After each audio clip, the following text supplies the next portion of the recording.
अब लिक्विड पे मजीद आगे बात करते हैं आपसे। लास्ट क्लास में लिक्विड पे हमने कौन कौन सी प्रॉपर्टीज की बात की थी लिक्विड में? मेरे ख्याल से एक डिफ्यूजिबिलिटी की बात की थी, यस, और एक कंप्रेसिबिलिटी और एक कंप्रेसिबिलिटी। ठीक हो गया, ओके। अच्छा, अब हम बात करते हैं एक्सपेंशन के ऊपर।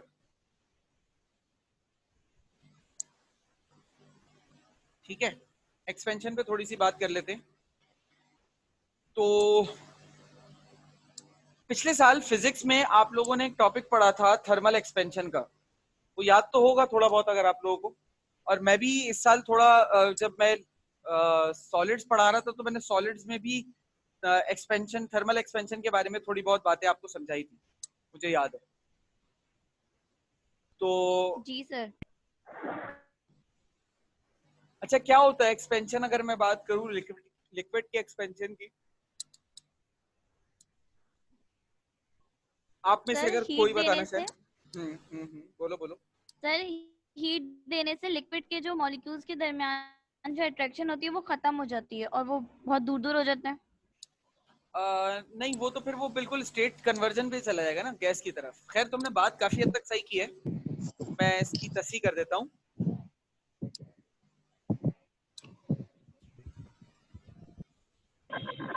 सर, एक्सपेंशन का अगर मतलब ठंडक की मिसाल ली जाए तो लिक्विड वाला ठंडा गैस का एक्सपेंशन तो ऐसे भी होता है।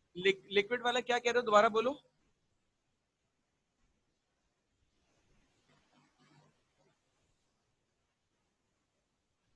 सर, एक्सपेंशन इस मायने में भी ली जा सकती, जैसे अगर लिक्विड को अगर हम ठंडा करें तो एक्सपेंड होगा।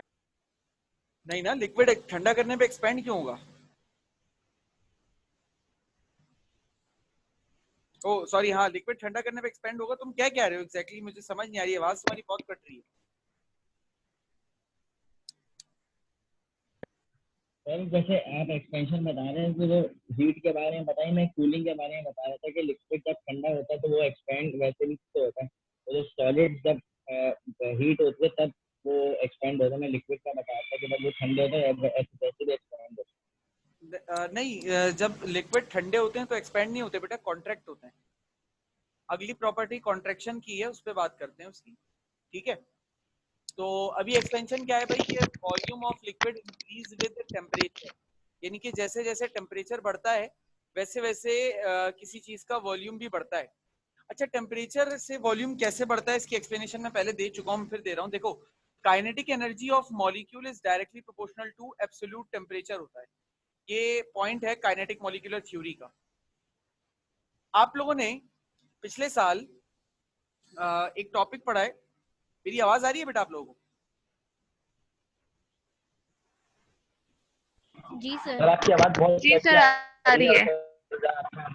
नाम लिखा हो जाए वहाँ पे लाल कलर से कितना।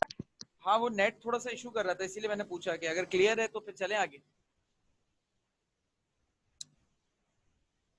सही है सर। सही है ना? अच्छा, अगर कोई प्रॉब्लम आए ना आवाज में या किसी चीज में तो मुझे फौरन इन्फॉर्म कर देना। ठीक है, तो kinetic energy is directly proportional to absolute temperature. अच्छा, ये क्या चीज है? आपने पिछले साल एक चीज पढ़ी थी कि जब भी कोई चीज मूव करती है तो उसके मूव करने के लिए काइनेटिक एनर्जी की जरूरत होती है। यानी कि कोई भी चीज मूव करती है और उसके मूव करने का रीजन क्या होता है? Kinetic energy. फिर कह रहा हूं, कोई भी चीज मूव करती है उसके मूव करने का रीजन क्या होता है? Kinetic energy. ठीक है, अब देखो, अगर मैं लिक्विड के पार्टिकल्स की बात करूं, फॉर एग्जांपल ये एक लिक्विड का सैंपल है मेरे पास, इसमें लिक्विड के पार्टिकल्स हैं, ये बहुत सारे लिक्विड के मॉलिक्यूल्स, एटम्स हैं, और ये रैंडमली हैं। अच्छा, पार्टिकल्स चाहे लिक्विड के हों, सॉलिड के हों, गैस के हों, they always tends to move. वो हमेशा मूव करना चाहते हैं, इस बात से तो सब वाकिफ हैं। ठीक है ना? सॉलिड के पार्टिकल्स हों, लिक्विड के पार्टिकल्स हों या गैस के पार्टिकल्स हों, वो मूव करना चाहते हैं। अच्छा, मूव करने के लिए किसी चीज को किस चीज की जरूरत होती है? अगर किसी चीज को मूव करना है तो किस चीज की वजह से वो मूव कर सकती है? सर, कि उस पे काइनेटिक कोई एनर्जी फोर्स की वजह से। वेरी गुड, दोनों जवाब सही हैं, फोर्स या काइनेटिक एनर्जी। सर, दो चीजें हैं, देखो, फोर्स ही काइनेटिक एनर्जी पैदा करती है। तो आप ये कह सकते हो कि सर कोई चीज मूव कर रही है ड्यू टू फोर्स, या सर कोई चीज मूव कर रही है ड्यू टू काइनेटिक एनर्जी। ये दो चीजें हैं सर जिसकी वजह से कोई चीज मूव कर सकती है या करती है। अच्छा, अब अगर मैं ये कह रहा हूं कि लिक्विड के मॉलिक्यूल्स हो या सॉलिड के हो या गैस के हो, वो हमेशा मूवमेंट करना चाहते हैं, तो इस लिक्विड के मॉलिक्यूल्स भी मूवमेंट करना चाहते होंगे, जैसे कि सॉलिड और उसके गैस के करते हैं। अच्छा, जब ये मूव करते होंगे तो ये मूव करते होंगे इस वजह से बिकॉज इन एटम्स के अंदर काइनेटिक एनर्जी होती होगी। If these atoms have kinetic energy they can move. ठीक है, एक मिनट।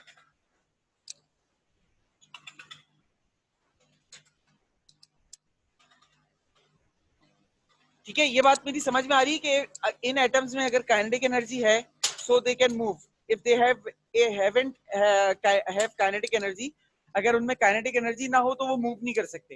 ये बात मेरी समझ में आ रही है? क्लियर है? कोई सवाल या कंफ्यूजन इस बात में? यस सर, आगे समझ में। ठीक है, आप ओके। अच्छा, अब हीट क्या होती है? देखो, heat is also a type of energy. Heat क्या है? A type of energy. Heat energy की टाइप है। अच्छा, पिछले साल फिजिक्स में ही आपने एक कंजर्वेशन ऑफ एनर्जी का लॉ पढ़ा था। वो लॉ क्या था? वो लॉ ये था कि energy can neither be created nor be destroyed, but it can be change from one form to another. Energy को आप क्रिएट या डिस्ट्रॉय नहीं कर सकते, बट उसे आप एक फॉर्म से दूसरी फॉर्म में चेंज कर सकते हो। ठीक है ना? ये आपने लॉ पढ़ा था पिछले साल। याद है ये लॉ सबको? Yes sir. Yes sir. Okay, very good. अगर ये लॉ सबको याद है तो देखो, अगर मैं इस सब्सटेंस को, ये जो लिक्विड है मेरे पास, इस लिक्विड को मैं हीट एनर्जी प्रोवाइड करना शुरू कर दूं। अब अगर हीट एक एनर्जी की टाइप है तो लाजमी सी बात है कि जब मैं वो इस सब्सटेंस को, इस लिक्विड को प्रोवाइड करूंगा तो ये सब्सटेंस उस एनर्जी को ना डिस्ट्रॉय तो नहीं कर पाएगा, क्योंकि law of conservation of energy यही कह रहा है कि इसको डिस्ट्रॉय नहीं कर सकता। अब अगर ये डिस्ट्रॉय नहीं हो सकती एनर्जी की टाइप, मतलब ये हीट एनर्जी डिस्ट्रॉय नहीं हो सकती, तो फिर ये क्या होगी? इसके साथ क्या होगा? That heat energy will be converted into kinetic energy. ये हीट एनर्जी किस चीज में कन्वर्ट हो जाएगी? ये हीट एनर्जी कन्वर्ट हो जाएगी काइनेटिक एनर्जी में। सही है? अच्छा, जब ये काइनेटिक एनर्जी में कन्वर्ट हो जाएगी, फॉर एग्जांपल हीट देने से पहले ये जो एटम्स हैं तमाम सॉलिड लिक्विड के, इन तमाम की काइनेटिक एनर्जी थी 100 जूल्स सबकी। जब मैं इसको हीट प्रोवाइड करूंगा तो हीट प्रोवाइड करने से हीट किस में कन्वर्ट हो जाएगी? काइनेटिक एनर्जी में। यानी कि इन तमाम के तमाम एटम्स की काइनेटिक एनर्जी इंक्रीज कर जाएगी।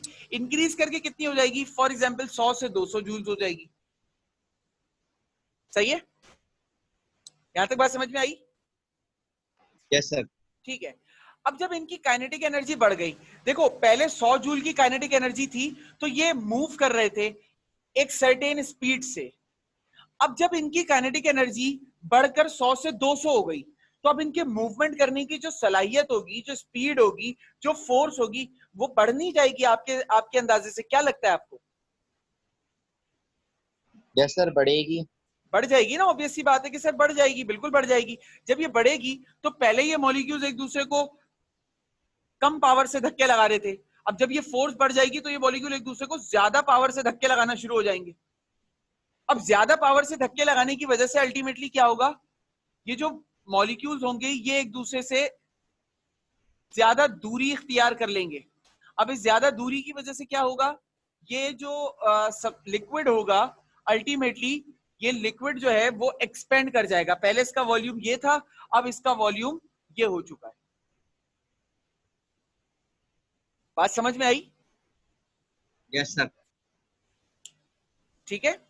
तो अगर आप इसका रीजन एक्सप्लेन करेंगे कि एक्सपेंशन लिक्विड्स में क्यों होती है, तो इसका जवाब होगा on heating the kinetic energy of liquid molecules increases due to the motion of liquid molecules, but the attraction between the molecule becomes weaker due to the reason that on heating the molecule go further apart and thus liquid expands easily।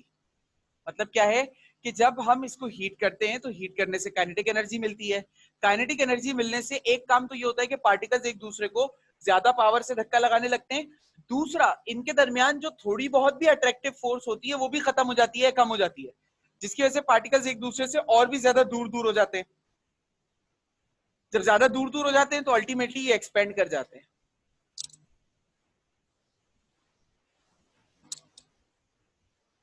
Clear हुई मेरी बात? Yes sir. कोई सवाल या confusion किसी को? No. ठीक है, इसका स्क्रीनशॉट ले लें, फिर आगे चलते हैं।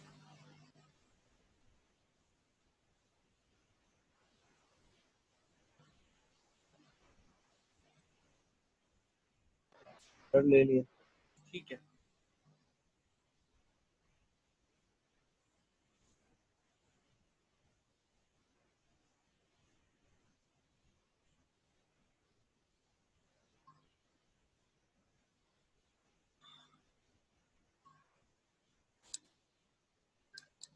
एक मिनट दीजिएगा बेटा।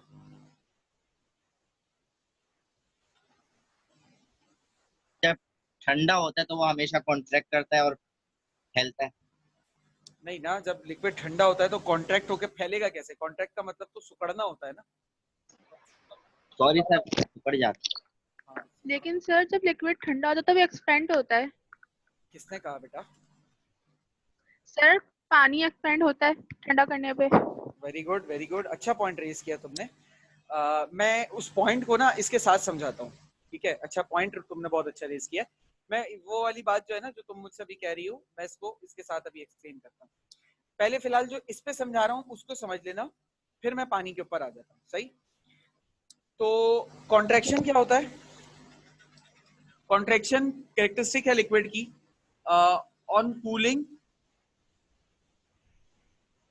Liquid contracts. लिक्विड जो होता है वो कॉन्ट्रैक्ट हो जाता है कूल होने पर, ठीक है? अच्छा, क्यों? पहले तो ये समझ लेते हैं कि ठंडा होने पर ये कॉन्ट्रैक्ट क्यों होता है, फिर हम पानी वाली बात पर चलेंगे। देखो, अभी जो मैंने एक्सप्लेनेशन दी थी एक्सपेंशन में, उसी एक्सप्लेनेशन को अगर थोड़ा सा तुम लोग दोबारा रिकॉल करो तो तुम्हें मेरी बात खुद समझ में आ जाएगी। देखो, ये एक लिक्विड है जिसके अंदर 100 जूल की एनर्जी है। कौन सी? Kinetic energy. और जब हम हीट प्रोवाइड करते हैं तो काइनेटिक एनर्जी बढ़ती है। और अगर हम बजाय हीट प्रोवाइड करने के अगर किसी चीज को ठंडा करने लगे तो क्या होगा? काइनेटिक एनर्जी बढ़ेगी या कम होगी या उतनी रहेगी? बताओ। कम हो जाएगी। कम हो जाएगी। है। कम होगी। वेरी गुड, कम हो जाएगी। भाई सर, सीधी सी बात है, अभी आपने बताया कि kinetic energy is directly proportional to absolute temperature. Temperature बढ़ाओगे काइनेटिक एनर्जी बढ़ जाएगी, टेम्परेचर कम करोगे काइनेटिक एनर्जी कम हो जाएगी, ठीक है? अभी सब्सटेंस की एनर्जी है 100 जूल्स, ठीक है? अब मैं क्या करूं, मैं इस सब्सटेंस को ठंडा करना शुरू कर दूं। अभी इसका टेम्परेचर था 40 डिग्री सेल्सियस, मैं इसका टेम्परेचर गिरा कर दूं मान लो 10 डिग्री सेल्सियस। ठंडा हो गया।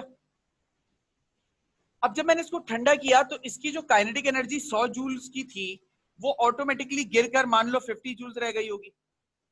सपोज कर रहा हूं वैल्यू। जब इसकी काइनेटिक एनर्जी 50 जूल्स रह जाएगी तो ये जो पार्टिकल्स के दरमियान फोर्स ऑफ अट्रैक्शन हो, जो धक्का धुक्की का मामला होगा, जो एक दूसरे को धक्के लगा रहे हैं, वो धक्कम पेल के मामलात भी थोड़े से हल्के हो जाएंगे। पहले ज्यादा पावर से हिट कर रहे थे, अब दो पार्टिकल्स एक दूसरे को कम पावर से हिट करेंगे, बिकॉज दे हैव, क्योंकि उनके अंदर काइनेटिक एनर्जी कम हो गई है। अच्छा, काइनेटिक एनर्जी के कम होने की वजह से एक तो पार्टिकल्स एक दूसरे के साथ जो सर फोड़ते हैं, टकराते जो हैं, वो कमजोर हो जाएगी। जब वो चीज कमजोर हो जाएगी तो ये जो पार्टिकल्स के दरमियान जो दूरियां हैं, ये दूरियां भी तो कम हो जाएंगी ना। मतलब एक दूसरे को जोर से धक्का नहीं दे रहे। आप मेरे साथ, मतलब मैं यहाँ खड़ा हूं और आप यहाँ खड़े हैं, आपको मैं दोनों हाथ से ताकत से धक्का दूं, आप दूर जाके फेंकाएंगे।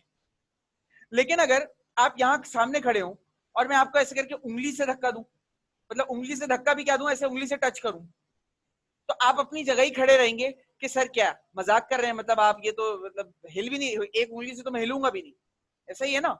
तो उस उंगली का आपके ऊपर कोई असर नहीं आएगा। तो जब काइनेटिक एनर्जी में फर्क आ गया तो एटम्स एक दूसरे के करीब करीब आ गए। पहले काइनेटिक एनर्जी बढ़ रही थी, जोर से धक्का दिया, दूर चला गया, अट्रैक्शन जो भी थी वो खत्म हो गई, दूर चला गया, एक्सपेंशन हो गई। लेकिन अब काइनेटिक एनर्जी कम हो गई है, अब दूर धक्का ही नहीं दे सकता। जब दूर धक्का नहीं दे सकता तो अल्टीमेटली जो पार्टिकल्स होंगे वो कॉन्ट्रैक्ट हो जाएंगे, सिकुड़ के करीब आ जाएंगे। yes, सही है। इस तरीके से हो जाएगी कॉन्ट्रैक्शन, यानी कि टेम्परेचर बढ़ाओगे, हीट दोगे तो एक्सपेंशन, ठंडा करोगे तो कॉन्ट्रैक्शन। और ये जो एक्सपेंशन और कॉन्ट्रैक्शन का फिनोमेना है ना बेटा, ये सब पर अप्लाई होता है। यानी कि सॉलिड को हीट करोगे तो वो भी एक्सपेंड होगा, और ठंडा करोगे तो वो भी कॉन्ट्रैक्ट होगा। इसी तरीके से लिक्विड को हीट करोगे तो वो एक्सपेंड होगा, ठंडा करोगे तो वो कॉन्ट्रैक्ट होगा। Same in the case of gas, जब गैस को हीट करोगे तो वो एक्सपेंड होगी, और जब गैस को ठंडा करोगे तो वो भी कॉन्ट्रैक्ट ही होगी। हर चीज का ये एक तरीका है। इसको ऐसे भी, अगर आप ज़हन में समझने में प्रॉब्लम हो रही है तो इसको ऐसे भी समझ लो कि देखो, जब पानी को डीप फ्रीजर में रखते हो कुछ टाइम बाद वो बर्फ बन जाती है, यानी सॉलिड बन जाती है। तो क्या हुआ, पहले पार्टिकल्स अलग अलग थे, आहिस्ता आहिस्ता काइनेटिक एनर्जी कम होती गई, इतनी कम हो गई कि पार्टिकल्स एक दूसरे से बिल्कुल टाइटली चिपक गए।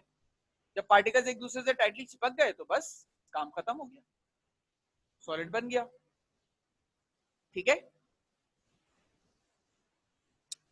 yes.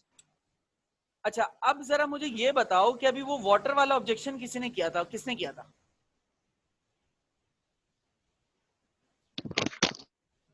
सर मैंने किया था। Very good.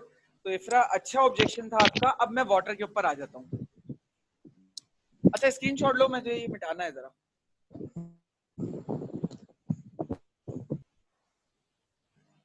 ले लिया स्क्रीनशॉट? सर ये एक मिनट।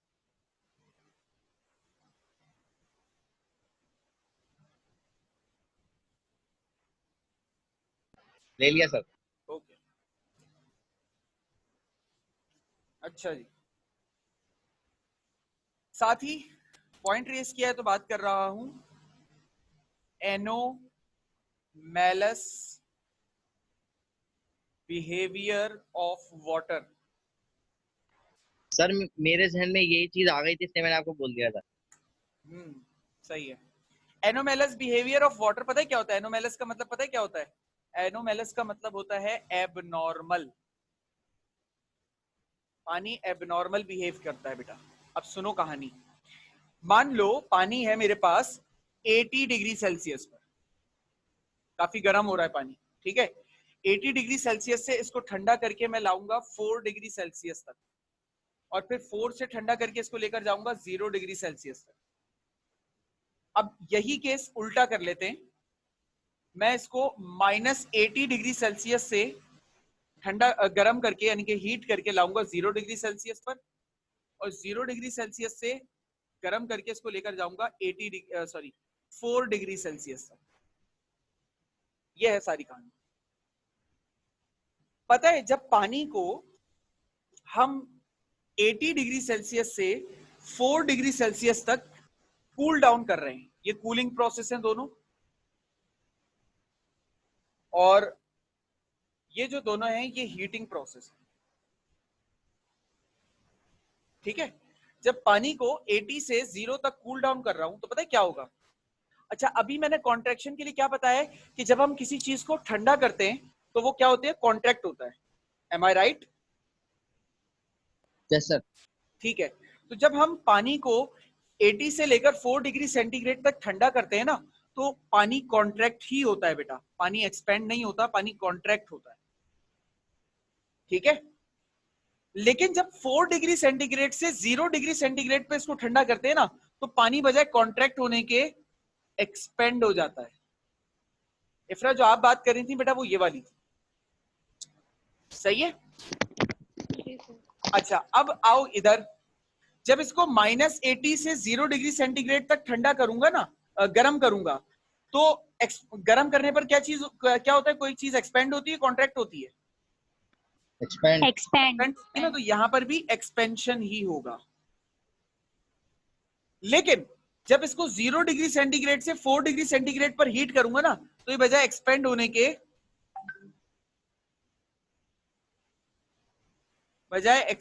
के ये कॉन्ट्रैक्ट हो जाएगा बेटा।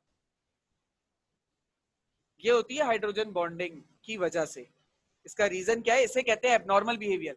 नॉर्मल क्या है? ठंडा करो कॉन्ट्रैक्ट हो जाए, गर्म करो एक्सपेंड हो जाए, ये नॉर्मल है। अब यहां एबनॉर्मल हो रहा है, बजाय 4 से 0 पर आने पर ये कॉन्ट्रैक्ट हो ये एक्सपेंड हो जाता है, और 0 से 4 पर जाने पे बजाय कॉन्ट्रैक्ट हो ये एक्सपेंड हो ये कॉन्ट्रैक्ट हो जाता है। और ये जो एबनॉर्मल बिहेवियर है ना वो सिर्फ 0 से 4 डिग्री सेंटीग्रेड के बीच ही होता है। उसके अलावा भी पानी जो है ना वो बाकी टेम्परेचर्स के ऊपर नॉर्मली बिहेव करता है, सिर्फ 0 से 4 के ऊपर ये एबनॉर्मल बिहेवियर करता है। इसकी वजह जो साइंटिस्ट बताते हैं, इसकी वजह साइंटिस्ट बताते हैं हाइड्रोजन बॉन्डिंग। इसके ऊपर एक बहुत ही करारा सा हमें जवाब मिलता है कि सर हाइड्रोजन बॉन्डिंग ऐसा तो नहीं है ना कि 4 डिग्री सेंटीग्रेड से 0 डिग्री सेंटीग्रेड के बीच ही हो।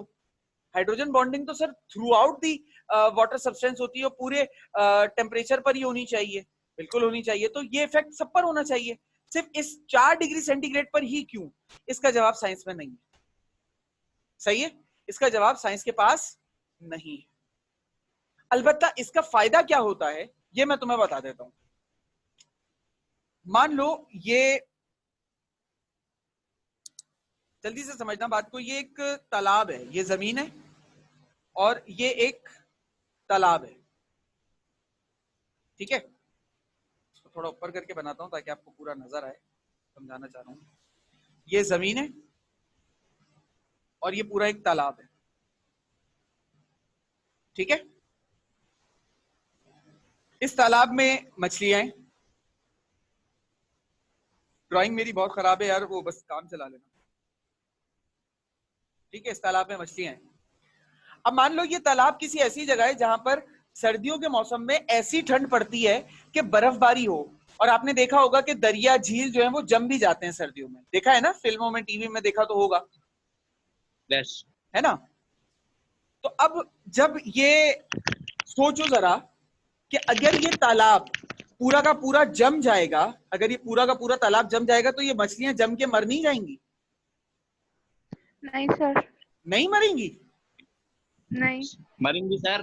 क्या मर जाएंगी? क्या हो गया? वो नज़म है ना, फ्रीज वो बचपन में एक नज़म पढ़ते थे ना, मछली जल की रानी है, जीवन उसका पानी है। तो जब पानी जम जाएगा, बर्फ बन जाएगी, तो कहां से जिंदा रहेगी भाई? लेकिन सर नीचे का पानी तो गर्म होता है ना, वो अरे क्यों मरेगी? उस पर तो मैं आ रहा हूं। अभी मैं सिर्फ एक चीज ये कह रहा हूं कि अगर ये पूरा पानी जम गया तो मछलियां भी तो जम जाएंगी, मर जाएंगी ना। हाँ वो तो मर जाएगी। ऐसा हो सकता है ना। लेकिन तुम्हें पता है कभी भी नीचे का पानी जमता ही नहीं है, नीचे पानी पानी ही रहता है। पता है क्यों? वो इसलिए कि जब ठंड का मौसम आता है तो ये जो ऊपर का पानी होता है ना, 4 से 0 डिग्री सेंटीग्रेड के बीच में अगर लिक्विड पानी को ठंडा करो तो वो क्या होता है, एक्सपेंड होता है बजाय कॉन्ट्रैक्ट होने के। तो जब 4 डिग्री सेंटीग्रेड से इस पानी का टेम्परेचर 0 डिग्री सेंटीग्रेड पे गिर रहा होता है तो ये सरफेस का पानी एक्सपेंड हो जाता है और फैल जाता है। इसकी वजह से 0 डिग्री सेंटीग्रेड पे जब ये बर्फ बनता है ना तो ये टॉप का पानी सारा का सारा बर्फ बन जाता है। जब ये टॉप का पानी सारा का सारा बर्फ बन गया तो नीचे का जो पानी होता है वो कभी बर्फ बनता ही नहीं है। पता है क्यों? क्योंकि आइस इज अ इंसुलेटर। बेटा बर्फ जो है ना वो इंसुलेटर होती है, वो हीट को ना बाहर जाने देती है ना बाहर से हीट ठंडक को अंदर आने देती है। यानी कि जो टॉप पे बर्फ जम गई, इस बर्फ की वजह से ना अंदर के पानी की गर्मी बाहर निकलेगी ना बाहर के पानी की बाहर की फिजा की ठंडक अंदर आएगी। एक और बात बता दूं, अब कोई ये नहीं समझ लेना कि अगर टॉप पर बर्फ जम गई है तो नीचे पानी का टेम्परेचर 40 डिग्री सेंटीग्रेड जितना गर्म होगा। नहीं भाई, इतना नहीं होगा कि गर्म हो इतना 40। हाँ, नीचे का टेम्परेचर ऐसा होगा 4-5 डिग्री सेल्सियस तक होगा, लेकिन इतना होगा कि वो पानी रहे, बर्फ ना जमे। बात समझ में आई? जी सर। तो ये जो एनोमेलस बिहेवियर होता है ना वाटर का, ये अल्लाह की कुदरत है बेटा। अल्लाह ने ये कुदरत बनाई इसलिए है कि मरीन लाइफ को सेव रखा जा सके, और इसकी वजह जो साइंस बताती है वो हाइड्रोजन बॉन्डिंग बताती है। लेकिन हाइड्रोजन बॉन्डिंग का भी मैंने काउंटर आर्ग्यूमेंट दे दिया है कि वो किस तरीके से लागू नहीं भी होती है, कभी कभार प्रॉब्लम आ जाती है उसमें। सर पानी जो होता है वो 0 से जमना शुरू होता है। हाँ, पानी का मेल्टिंग आइस जो फ्रीजिंग पॉइंट होता है वो 0 होता है, 0 डिग्री सेल्सियस। सर अगर सरफेस पे बर्फ जम जाती है तो ऑक्सीजन तो अंदर जाती ही नहीं होगी। वेरी गुड, ऑक्सीजन तो अंदर जाती ही नहीं होगी सर। अब क्या होगा? बेटा ऑक्सीजन पानी के अंदर मौजूद होती है और ऑक्सीजन जो है ना वो इस बर्फ को चीरती भी अंदर आती है, यानी ऑक्सीजन का जो पार्टिकल साइज होता है ना वो इस बर्फ सर ऑक्सीजन पहले से मौजूद होती है ना सर? हाँ ऑक्सीजन पानी में तो मौजूद होती भी है। जी सर। सर ऑक्सीजन जो होती है वो मछलियों के लिए, जैसे हम लोग के लिए इतनी जरूरी है इतनी सारी, तो मछलियों के लिए तो बहुत थोड़ी सी ऑक्सीजन चाहिए होती है। हाँ हम लोग को जैसी हाँ बिल्कुल ये बात इतनी सही है। सारी थोड़ी चाहिए। हाँ ये भी बात सही है कि मछलियों को इतनी सारी ऑक्सीजन थोड़ी चाहिए होती है, लेकिन अगर तुमने एक्वेरियम या मछलियां पाली हो तो तुम्हें एक आइडिया होगा कि अगर मछलियों को एक पानी में किसी शॉपर में शॉपर बंद करके रख दो तो कुछ टाइम बाद मछलियां मर जाती हैं। पता है क्यों होता है? क्योंकि जितनी भी ऑक्सीजन पानी के अंदर होती है ना वो सारी की सारी जब मछलियां यूटिलाइज कर लेती है तो अंदर ऑक्सीजन बचती नहीं है, तो इसलिए मछलियां मर जाती हैं। तो ये बात जो मुझसे भी पूछा कि सर ऑक्सीजन नहीं आएगी तो मछलियां मर जाएंगी, तो वो सवाल बहुत वैलिड था। ऑक्सीजन जो है ना वो बेटा बर्फ को इंटरसेक्ट करके अंदर आ जाती है, क्योंकि ऑक्सीजन का जो साइज होता है वो मतलब बर्फ के पार्टिकल के अरेंजमेंट के बीच में, यानी कि ऐसे है कि जैसे ये मिसाल के तौर पे एक बर्फ का टुकड़ा है, इसमें ये पार्टिकल्स हैं, तो इनके बीच में जो ये गैप होता है ना, इस गैप से ऑक्सीजन अंदर आ जाती है। ठीक है? ठीक है सर। और कोई सवाल? Okay sir. Okay. No sir. ठीक है, तो आज की क्लास हम यहीं ऑफ कर रहे हैं। मजीद अगर किसी को कोई सवाल हो तो वो पूछ सकता है, वरना मैं क्लास ऑफ करूं।